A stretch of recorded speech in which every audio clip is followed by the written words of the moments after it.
Welcome to Top Stories Hub. Today we've got a new story, a mystery you'll want to unravel. I just wrapped up a grueling day of meetings and haggling in some overseas city when my phone suddenly hummed in my pocket. I was on this peaceful flight back home, letting my thoughts wander over the nitty-gritty of the deal I'd finally sealed, when my screen glowed with a call from my 12-year-old boy, Ethan.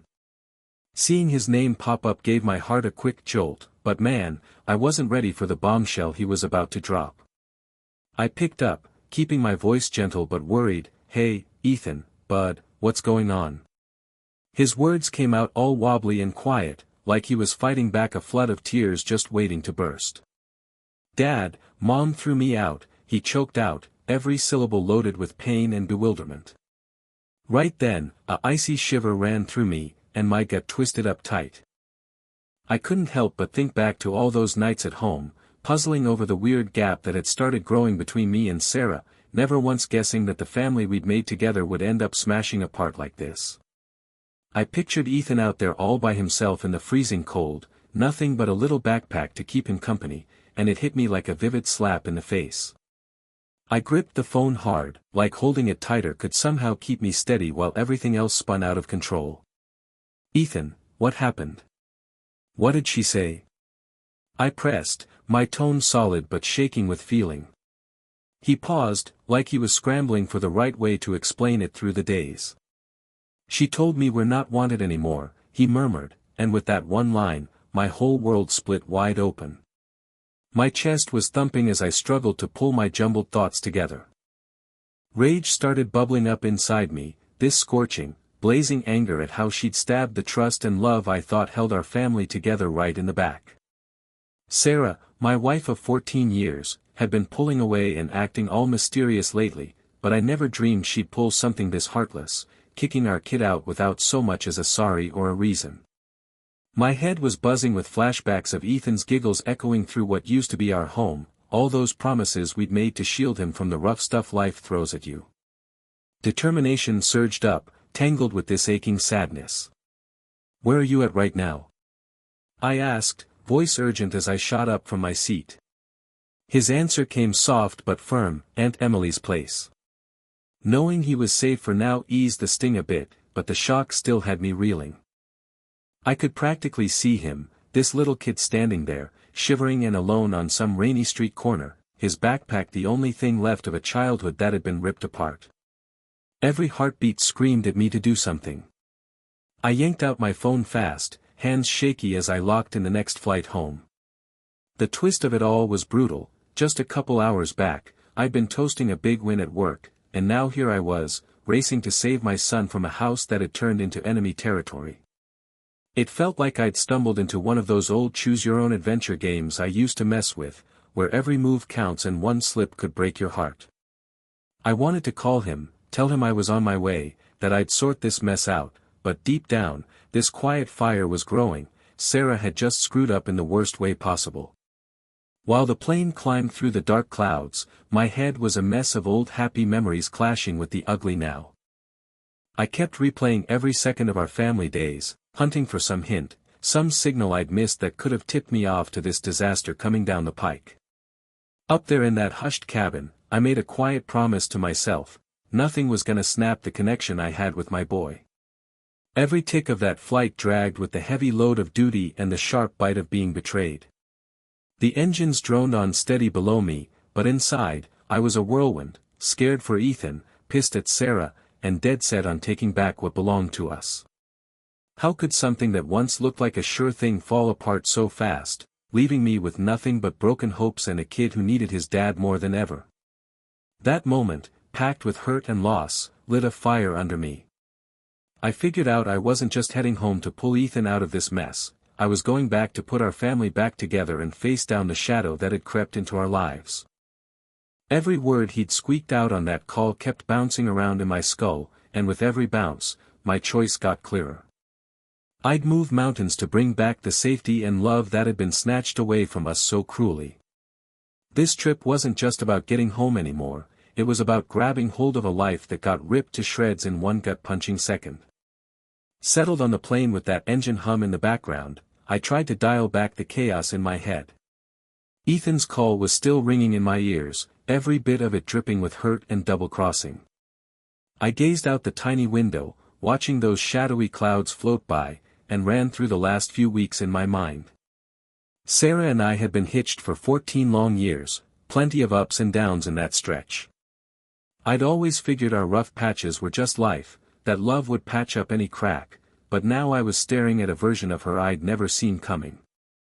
As the jet sliced through the sky, my thoughts zeroed in on that phone call, when Ethan's shaky little voice spilled the truth, that his own mom had tossed him out. The picture of my boy, all alone and freezing, with just that small backpack for comfort, seared itself into my brain. I'd always trusted Sarah to have our families back, but now I saw my biggest nightmares were real. It was like the floor had dropped out from under me, leaving me hanging in this fog of stun and disbelief. I tried to cool my jets, but the stillness in the cabin got busted up when my phone buzzed again. I grabbed it, half hoping it might be Emily or Ethan with an update, but nope, it was Sarah. I opened her message, heart sinking, and read words that just twisted the knife deeper. I'm done, and you should be too. My boyfriend's moving in. Don't make this messy. It hit me like a frigid punch to the face. I stared at the screen, a mix of sour rage and raw betrayal washing over me. Right then, I couldn't stop my mind from drifting back to how Sarah had shifted these past months. I'd caught little things at first, new clothes, fussing over her looks in the mirror longer than usual, lame excuses for staying out late.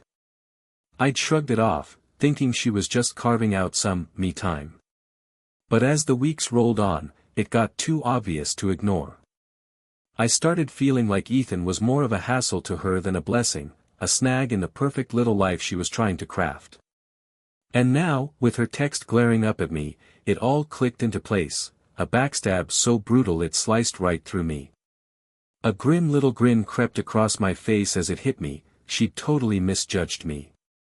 Oh, Sarah, you don't even know what's headed your way, I muttered to myself, a vow of payback brewing in the back of my head. It was like I'd been gearing up for this exact second, ready to grab the reins of a mess that had spun way too far. That cool-headed grit I'd sharpened over years of cutting deals kicked into high gear, primed to take over my home life too. I'd already got a game plan locked in, a tight strategy I'd been piecing together in my mind way before this all blew up. Every late-night whisper I'd caught, every sneaky chat I'd overheard, every far-off stare she'd thrown, they weren't random, they were the breadcrumbs of a betrayal too big to sweep under the rug. Her text was the last nail in the coffin, proof she'd picked her road, one that veered off from the family we'd put together and straight into some new life with another guy. My shaky fingers flipped open my email, digging up the note from my lawyer that laid out the moves I'd already made. I'd been dead serious about guarding what mattered most, my boy Ethan and the house that stood for years of blood, sweat, and tears. That email, sent earlier today, locked in that Sarah's name was off the deed. Right then, I felt this rush of strength. I'd built this life from the ground up, and nobody, not even Sarah, had the right to tear it down without a fight. As the plane started dropping down, my head cleared up some. This wasn't just her stabbing me in the back, it was a dare to everything I'd ever stood for.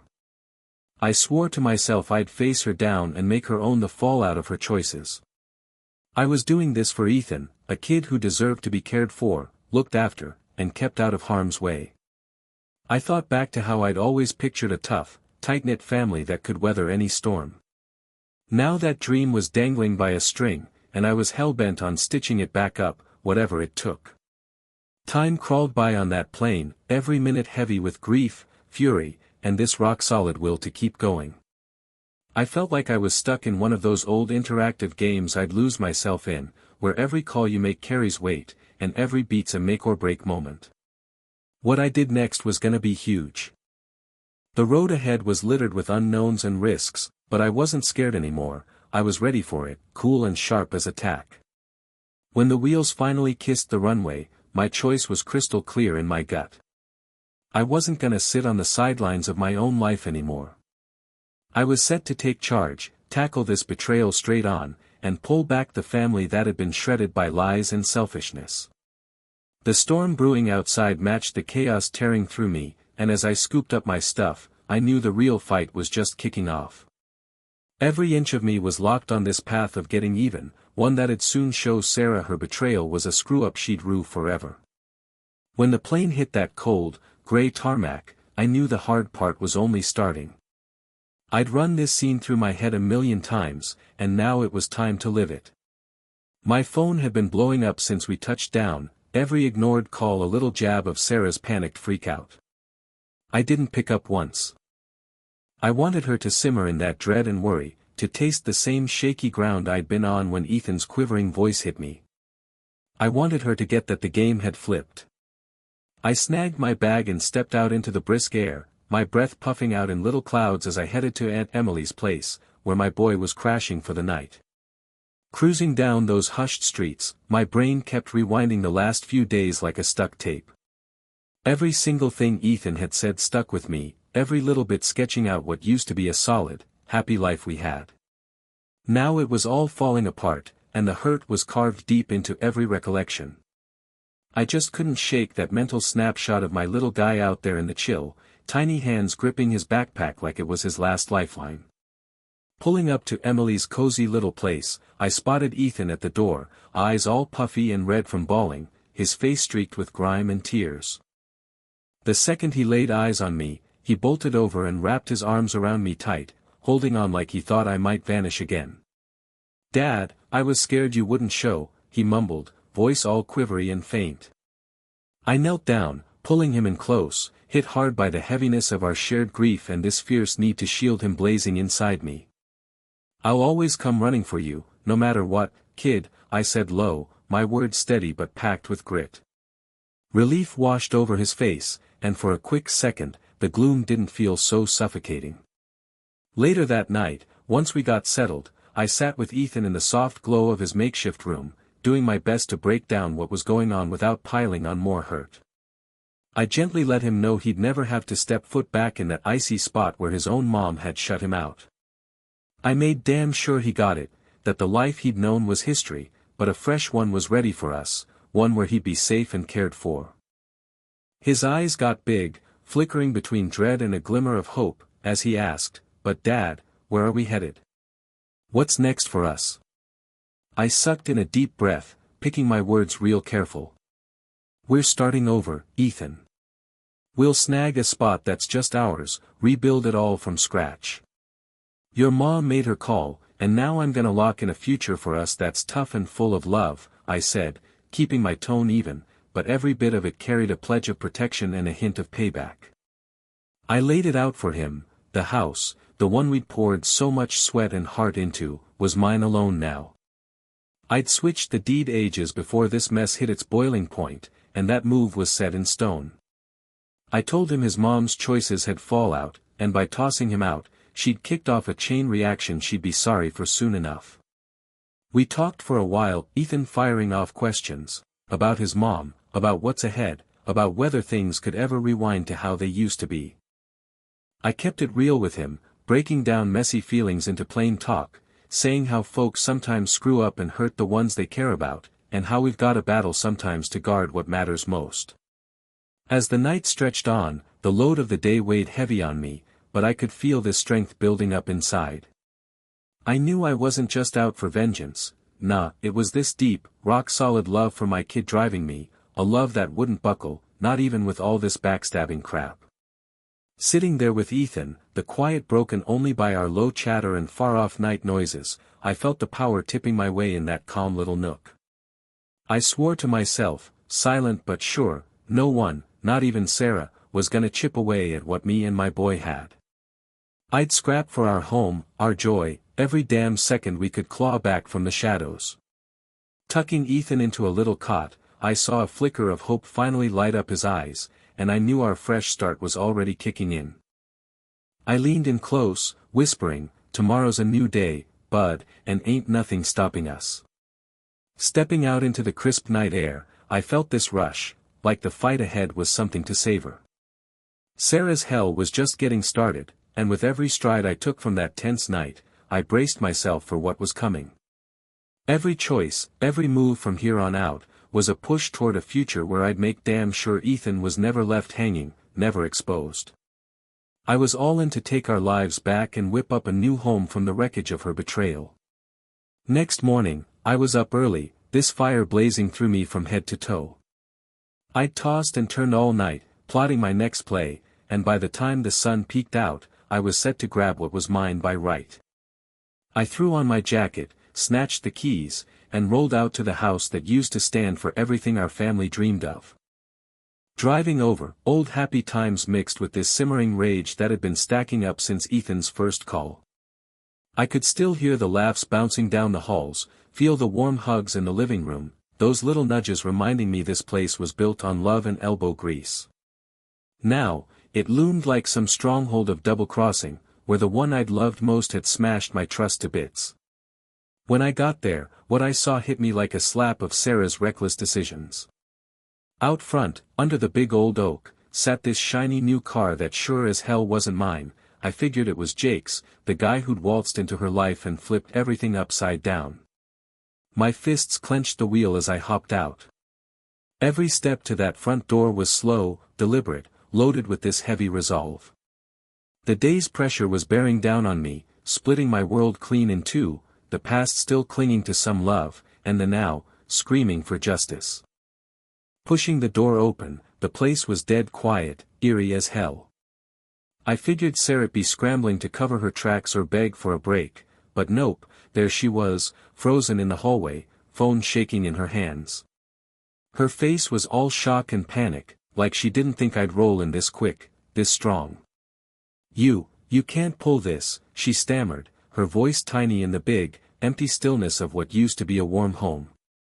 A dry chuckle slipped out of me, sharp and hollow. "Oh, I already have, Sarah," I shot back, my voice steady but dripping with the weight of what was coming her way. Right then, my mind flashed back to those endless nights I'd spent hunched over papers, setting up plans to keep my boys safe and lock down my future. Way back, before any of this mess blew up in our faces, I'd already taken the steps to cut Sarah out of the picture. I'd switched the house deed so it was just mine, tough call, but I had to do it to protect what really mattered to me. Proof of all that groundwork was sitting in a message from my lawyer she'd already gotten, spelling out that this place wasn't ours anymore, it was my stronghold now, and mine alone. Glancing around that familiar room, every nook seemed to murmur echoes of when we were a tight-knit crew, slowly torn apart by her selfish moves. I could still see the dining table where we'd all sat down for dinners, the framed shots on the walls shouting out love and good times, and that quiet corner that used to cradle our hopes and secrets. Now, it was like some grim theater, all set up for the collapse of the woman who'd once been my ride or die. Sarah spun around to face her boyfriend, Jake, who'd just stepped in, eyes popping with shock as he tried to piece it all together. "You said this house was yours," he barked, his voice thick with frustration and confusion. The showdown was already heating up, and I could tell Jake was tangled in the chaos Sarah had whipped up. I propped myself against the doorway, arms folded, feeling the strength of my choices right alongside the ache of what we'd lost. "You threw my kid out of his own home like he was trash you couldn't be bothered with," I said flat out, each word a jab at the hurt that had been driving me. Sarah's face went even whiter as she scrambled to pull her thoughts together, her gaze bouncing between Jake and me like she was hunting for a way out. "You wouldn't pull this on me, we've been hitched for years," she begged, her voice cracking under the pressure of guilt and panic. I shook my head real slow, this steady resolve in my eyes saying more than any yelling could. "You picked your path, Sarah. You decided to ditch the love and family we put together, and now you're facing the music." The quiet that hit after was dense and oppressive, like the house itself was grieving what it used to stand for. Out there, I could hear the faint buzz of the city, a nudge that life kept rolling even as this part of ours crashed down hard. In that stillness, it clicked, taking back this house wasn't just about legal papers or cash, it was me standing up for what's right, a loud promise that I'd shield my kid and myself from the wreckage of her betrayal. I stepped up, resting my hand on the door frame, marking the end of the old days and the start of something new. The look on Sarah's face laid it all bare, regret, fear, and the slow dawning truth that the life she'd had was slipping through her fingers. With every step I took inside, the load of our past got a bit lighter, swapped out for this budding hope that even with all this backstabbing, I could build a future rooted in grit and care. Moving deeper into the house, I made a quiet pact with myself: I'd never let anybody wreck what I'd made again. This place, these memories, and my love for Ethan were gold no one could snatch, and now every call I made was about claiming back what's mine. I stepped into the living room, the air thick with strain, heavy like the dust coating the empty spots. There was Sarah, looking small and adrift, a far cry from the woman who once carried our dreams high. The bits and pieces of our busted-up past floated around, and I could see her face twist up with fury and desperation. Jake, her new guy, was over there fumbling with his keys, trying to wrap his head around the mess. His eyes were wide, voice dropping low when he finally muttered, "I didn't sign up for this." His words barely scratched the surface of the stifling silence choking the room. I took a slow step her way, heart still hammering with this mix of anger and sorrow. I'd spent so long crafting our life with sweat and care, and now it was all tumbling down thanks to one dumb choice. Looking around, I couldn't dodge the weight of every memory, the smiling family pics, the comfy couches where we'd crack up together, the vibe that still held whispers of our golden days. But that was all gone now, washed away by decisions she made in a selfish heartbeat. Sarah's voice shook as she reached out, "Jake, hold on." But he'd already snagged his keys and was edging back, like he knew this mess couldn't be patched up. Our eyes locked, and for a split second, I caught a flicker of the woman I'd loved, but it drowned fast in the cold truth of what she'd pulled. I moved toward her steady, every step heavy with the endgame of my choice. Wordless, I grabbed a duffel bag off the floor and dropped it at her feet, cold and final, like I'd hit my limit. "You've got 10 minutes, I said, voice low and rock solid, each word hanging there like a judge's ruling, locking in her fate. She stared down at that bag like it was the sum of all her screw-ups, eyes darting around the room for some fix that wasn't coming. Her face twisted into rage, and she snapped, "You can't just kick me out like I'm some, I cut her off sharp, "like you did to Ethan." Those words landed like a sledgehammer, and for a beat, all you could hear was our ragged breathing filling the space. Deep down, I knew the real damage had started way before this, simmering under the surface long before her moves boiled over into this. I stood there watching Sarah scramble with her phone, frantically dialing anybody who might bail her out of this mess. That repetitive voicemail beep stung my chest. Nobody was coming to save her, no 11th-hour heroics. She'd torched every last connection, and now she was stuck in the rubble of her own damn decisions. The panic in her eyes was a far cry from the swagger she used to strut around with, and right then, it hit me, the reins were fully in my hands now. I eased back a step, letting the quiet drag on, giving her space to stew in the fallout of what she'd done. I'd poured years into crafting a home, a safe spot for me and Ethan, and I wasn't about to let her reckless choices tear it down. The room felt like it had dropped a few degrees, mirroring the frost that had settled over my heart. My footsteps seemed to echo a quiet goodbye to the woman I thought I'd known, soft thuds marking the end. Out there, the world kept spinning, a little nudge that life doesn't hit pause for your personal train wreck. The clock on the wall ticked slow and steady, each second a countdown to her time running out. I'd locked in my decision way back, and now it was just a matter of letting her little empire crash down like it was always gonna. She gave it one last shot, her voice tiny and begging, "Please, don't do this, we can patch it up, start fresh." But those shaky, empty words just twisted the knife deeper in me. I shook my head slow and said, "You made your bed a long time ago, Sarah. Time to lie in it." A tear slid down her face, and for a split second, my backbone wobbled as flashes of the good old days popped up, tainted now by the backstab that landed us here. But every tick of time made it clearer, no going back. This house, once buzzing with laughs and dreams, was now the scene of our whole life caving in. I turned and headed for the door, leaving her with that duffel bag and the fading sound of her frantic pleas. I didn't glance over my shoulder. Sometimes the toughest part of moving forward is ditching the life you thought was yours. Stepping out into the brisk morning air, this wave of closure hit me, part grief for what we'd lost, part steel to guard what was left. Right then, I knew Sarah's tumble wasn't just me winning some personal war, it was the kickoff to a fresh chapter for me and Ethan. I'd rebuild it all, piece by piece, making damn sure our little family's love and security wouldn't get trashed again by someone who'd lost sight of what caring means. After that brutal night, life started molding into something new, pieced together with quiet grit and a shot at patching up the hurt. I peeled out from that house, once full of our hopes and now just bitter echoes, with Ethan riding shotgun. The road stretched out long and hazy ahead, but every mile we clocked pulled us farther from a yesterday we couldn't stomach anymore. I cracked the windows, letting the chilly night breeze rush in while the city lights smeared into fuzzy streaks along the highway. Ethan sat there quiet beside me, our eyes catching now and then in a look that mixed sadness with a flicker of hope. I reached over, gave his hand a firm squeeze, wordlessly swearing we'd carve out a new life, one where his grin could light up free of old shadows. We rolled up to a simple rental place just outside town, a little hideout I was banking on turning into our own. It wasn't fancy, couple bedrooms, a living room humming with the chance for new stories, and a tight kitchen I could already see warm with home-cooked meals.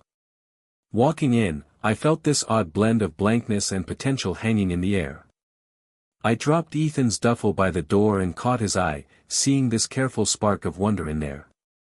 "This is where we hit reset, bud," I said low, trying to lace my voice with a calm that hid the storm still churning inside me. He gave a slow nod, like he was getting that things were shifting, even if a trace of gloom still clung to him. That first night in our new digs was hushed. I helped Ethan sort out his few things on the bed, the stillness between us shouting loud about the cuts that'd take time to mend. We parked ourselves at the kitchen table, splitting some basic sandwiches and soup, keeping our talk soft and easy. Every once in a while, I'd spot him sneaking a peek at the clock, like he was ticking off the moments till a new day might shake things up. I knew his old wounds ran deep, and I was dead set on making him feel every second here was a stride toward a life full of warmth and care, not the rejection and cold shoulder he'd been dealt before. In the days after that, I busted my tail to get us settled into a fresh groove. I got Ethan signed up at a school close by, where the kids were all welcoming and chill. At first, he kept to himself, his eyes shadowed with the sting of being pushed out. I'd hang with him most nights, pitching in with his homework and nudging him to spill about the new pals he was starting to click with. Day by day, a shy grin crept back onto his face, a little hint that maybe this clean slate could patch up the cracks in his spirit. I started dragging him along to the nearby park, where we'd plop down on this beat-up bench under big, sprawling trees that seemed to murmur tales of years gone by. Out there, surrounded by nature's easy charm, I'd poke him about his day, prodding him to toss out even the tiniest bits of happiness or curiosity he'd felt. His replies started off soft and slow, but they picked up steam over time, and I could spot a spark firing back up in his gaze. After tucking him in at night and flipping off the gentle glow of his lamp, I'd crash in the living room solo, running back through everything that landed us here. I'd mull over the calls that ripped our family to shreds and the tough truths betrayal and loss had hammered into me. But in that dim quiet, I could also make out the edges of a new life coming together, one riding on the hope that every sunrise brought a shot at mending and joy. I'd scribble in my journal about the little wins, like how Ethan's laugh came back when he nailed a goal at soccer, the cozy feel of his hug when he knew he was secure with me, and even the baby steps I was taking to let go of the old grudges. Jotting that stuff down fueled me up, gave me a sharp focus to build a home where my kids' happiness came first, where our bond could stretch out free of any sour baggage. Every morning, as soft light slipped through our plain windows, I'd take a big breath and feel the load of yesterday lift just a touch. I wasn't that guy chained by spite or hurt anymore, I was a dad dead set on steering his son toward a sunnier tomorrow. I lined up some weekend fun, trips to the local museum, lazy afternoons at the community center where Ethan could cut loose and crack up. I wanted him to get that life still had cool stuff to throw at us, that even with all the crap we've been through, there were chances out there for good times and growing up strong. After a while, I could tell our new place wasn't just a hideout from the chaos, it was turning into a spot where hope was sprouting up. Ethan started doing better at school, jumping into stuff that boosted his confidence. Our nights filled up with chats about what he wanted down the road, each one a thread pulling tight the rips in what we had together. I'd catch myself standing in the still night, staring up at the stars, feeling like we were finally clawing our way back, no matter what we'd faced. It had been a month since I ditched the ruins of our old life, a month of piecing trust and hope back together in this little refuge we called home now. I'd started spotting those small smiles on Ethan's face again, and it felt like we were on the mend. Then, one chilly night, with the sky all thick with dark clouds and the wind hissing secrets through the trees, a knock at the door sent a shiver racing down my back.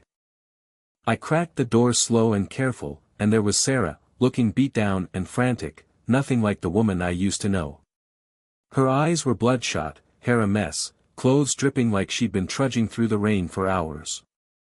"Dad, can we talk?" she begged, her voice wobbling with this raw, heavy feeling. I froze for a beat, the sting of old wounds and her double-cross flashing back. I could feel the heft of what I had to do, not just keeping our home and future locked down, but shielding Ethan from the ghosts that wouldn't quit. I shot a quick look back to the living room, where Ethan's calm vibe reminded me of the life we'd started patching up. With a slow breath, I stepped aside to let her in, every move feeling weighed down by what might come next. She stood there in the faint light of our simple living room, trying to pull herself together, clutching her soaked coat tight. It was a gut punch, the steady peace Ethan and I had been building for weeks slammed up against her wrecked state. I screwed everything up, she started, stumbling over her words, eyes flicking between me and the floor like she was digging for some shred of mercy in the dark. This rush of feelings hit me hard, anger, sadness, and this faint pity I'd almost buried deep. "Where you been, Sarah?"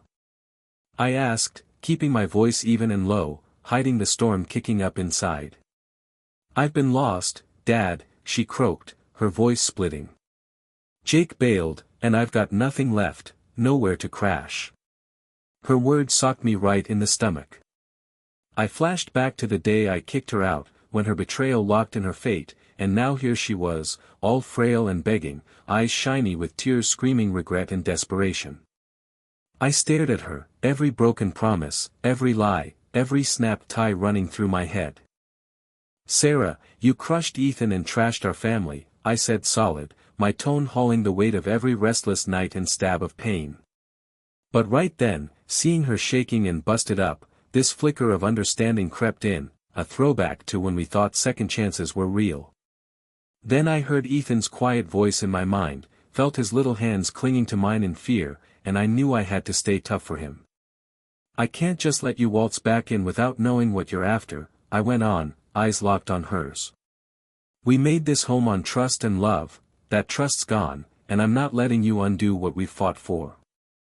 Her lips quivered as she tried to get words out. "I know I messed up," she whispered, edging closer like she could grab some forgiveness. I was lost and freaked out, thinking I could hit reset somehow. That bare, shaky tone wasn't like anything I'd ever heard from her. I could see years of pride and bullheadedness melting into regret. I paced the hushed living room slow, each step ringing with how big this moment was. "What do you want now, Sarah? You think I'll just wipe the slate clean?" I asked. She lifted her eyes, practically pleading for a lifeline. "I just want a shot to fix what I smashed," she said faint, barely cutting through the storm howling outside. My will toughened up as I stacked her words against the hurt she'd dumped on us. Me and Ethan's life, woven with careful hope and soft comeback moments, was too damn valuable to gamble. I thought of the vows I'd made to him, safety, trust, a future clear of betrayal's dark edges. "You figure a couple words can heal that kind of pain?" I shot back, every bit deliberate and heavy. "You shattered Ethan's heart and head when you threw him out like he was nothing." The quiet stretched long between us, broken only by far-off thunder and rain tapping the roof. In that hush, it sank in. Sure, I could muster some sympathy for her spot, but it'd never trump my job to guard my kid and what we'd built. I shook my head slow, my call locking in like the storm's gloom outside. "Sorry, Sarah, but this ain't your place anymore," I said, firm and unwavering. I've got a son who needs me, and I'm making damn sure he doesn't hurt like that again. Her face fell apart, and for a long stretch, I caught a glimpse of the woman I used to know, flickers of old times and faded dreams. But the hurt ran too deep now, and letting her back in would just rip open scars I'd worked hard to close. I eased her toward the door gentle, pointing out a shelter nearby where she might find some help. As she stepped out, her feet dragging on the wet porch, I shut the door, that cold bite of loss creeping in again. Standing there alone after, I got it, her showing up wasn't just about needing a roof, it was a last slap reminding me some choices can't be unmade. I went back to Ethan, pulling him into a warm hug, whispering our future was still ours to mold. The storm outside started fading, and looking into Ethan's trusting eyes, I knew the road to fixing us was long and rough, but we'd tackle it together, one steady step at a time. I woke up one cold morning, hit with this heavy truth that everything had changed for good. The old whispers were drowned out by this new, stubborn push. Sarah's double-cross hadn't just stolen the home we'd shared, it forced me to rebuild from the shards of promises she'd smashed. I sat at the kitchen table in our little new spot, watching early light sneak through the window while I nursed my coffee. Each sip hammered home that she didn't hold the cards anymore, I'd yanked them back with the moves I'd made, reshaping our whole deal. Ethan was still snoozing upstairs, his soft, even breaths a sign his heart was stitching itself back up. That power flip wasn't just about the house or cash, it was me taking the wheel of our fate, proving a dad's love could outmuscle the ugliest betrayals. That morning, I popped open my email, scanning the last note from my lawyer again. Those words were a stark rundown of changes she couldn't undo. Sarah had signed off her stake in our old place. A rush of righteous relief mixed with a pang of sadness hit me. I wasn't after payback, just fairness, a way to keep me and Ethan safe from more damage. Sitting there, I thought back to the nights I'd spent plotting, the hours poring over papers, all those times doubt tried sneaking in. I'd been ready for this way before her last call, building a wall around the life I wanted for me and my boy, one grounded in love, trust, and strength I'd earned the hard way. Later that day, I sat down with our money guy and a buddy who'd stuck by me through all this crap. We hashed out what's next, locking down our cash flow, figuring out how to keep things steady moving forward, and making damn sure Ethan's school and happiness stayed front and center. Every word we tossed around in that room hammered home that I was calling the shots now. The past wasn't gonna run our show anymore. I laid out choices that made sense but had a spark of optimism, turning our life from this shaky, scared mess into something brimming with potential. It started sinking in, Sarah might have slipped, but I had a shot to climb up and whip up something fresh. Every stumble felt like a boost, every rough memory a nudge to keep my kid safe and help him grow. As dusk rolled in, I took a long stroll through the park nearby to shake out my head. The cool breeze and crunchy leaves under my boots reminded me how nature bounces back after a brutal cold snap. I pictured our life like a tree, some limbs snapped off, but still digging deep into the ground, pulling strength from all we'd been through. With every stride, I shed a bit more of that ache, swapping it for grit and this calm certainty that tomorrow'd be brighter. I thought back to a chat with Ethan a few days earlier, when he quietly asked if our family'd ever feel complete again.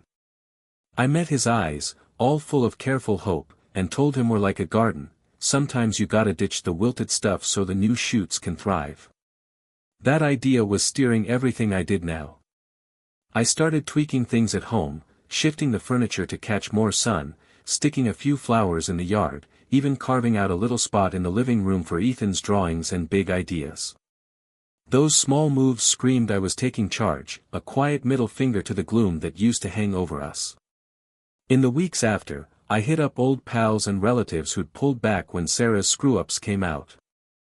Bit by bit, I patched together a crew who had my back, a reminder I wasn't slugging it out solo. Their pep talks and stories of pushing through tough times lit a fire in me. I got it, real power wasn't about settling scores or hanging on to what's gone, it was about grabbing the future with both hands and a ready heart. Every hurdle we hit was a chance to toughen up, redraw our lines, and map out the road Ethan and I were gonna travel. In those still moments before bed, I'd jot down how far we'd come, the little wins that lit up our path. I wrote about the first time Ethan let out a full-on laugh again, the easy happiness of splitting a meal, the slow warmth creeping back into our place. Every line I scratched out proved the tide had turned, flipping hopelessness into possibility, sourness into muscle, and being alone into feeling like we belonged again. Now, standing at the edge of a future that's shaky but packed with promise, I know I've taken back more than just our house, I've grabbed hold of who we really are. The power's mine now, and with it comes this rock-deep belief that no betrayal, no matter how nasty, can steal the love and drive tying us together. It had been 6 long months since everything flipped upside down. I'd rebuilt our world slow and steady, one careful move at a time, and Ethan was starting to trust again. Our days stacked up with small triumphs, a new buddy from school, a chuckle over dinner, a quiet second where the past didn't weigh so much. I was thinking the worst was done, the cuts healing up, when one chilly afternoon, the past banged on the door again. I was at my desk, digging through old work papers, when the doorbell jolted me. My pulse skipped, I wasn't expecting anybody, and I sure as hell wasn't primed for another blast of the chaos that had flipped our lives. I checked the clock, late afternoon, light fading through the windows, throwing long shadows across the floor. I stopped, then eased over to the door. When I swung it open, there was Sarah on the porch, looking nothing like before, confidence gone, replaced by a woman in ragged clothes, hair all over, eyes red with tears and guilt. For a second, I froze.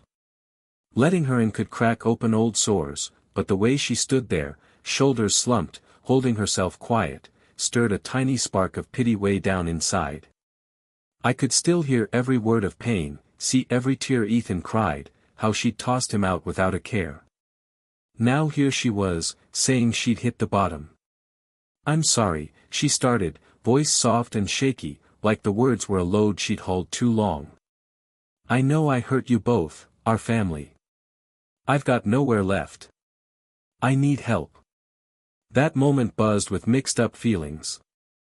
I thought of the oath I'd sworn to Ethan, to keep him safe no matter what, to never let him feel that abandonment again. I remembered the guts it took to build something new from betrayal's ashes, but seeing her there, all wrecked and exposed, made me face the ghost of the guy I used to love her with. Anger flared at her string of screw-ups, but under it was this deep sorrow for what might have been. I slid aside slow, letting her into the living room, where our new home's soft warmth clashed hard with the cold in her eyes. "Sarah," I said, voice cautious but steady, "you've got one last shot, but get this, nothing's like it was. If you want to be in our lives, you earn it every damn day, starting with owning the hurt you dealt." I kept going, "This ain't just about a roof, it's about facing what's real and fixing it." She slumped onto the worn couch, desperation all over her face. "I want to make it right," she begged. "Be there for Ethan, for you, if you'll let me. I've lost it all." The past pressed down heavy, but I had to pick a lane. I walked to the window, stared out at the still street, then back at her, sizing up how sorry she really was. This was it, the final stab, where the old crashed into the new. I heard Ethan's gentle, hopeful voice asking if our family could be whole again. Could forgiveness patch every gash, or were some too jagged to fix? I spoke slow, every word on purpose. "I can't erase what went down, but I'll try moving ahead if you prove you're different. This ain't a free pass to screw us again, it's your last crack at learning to change."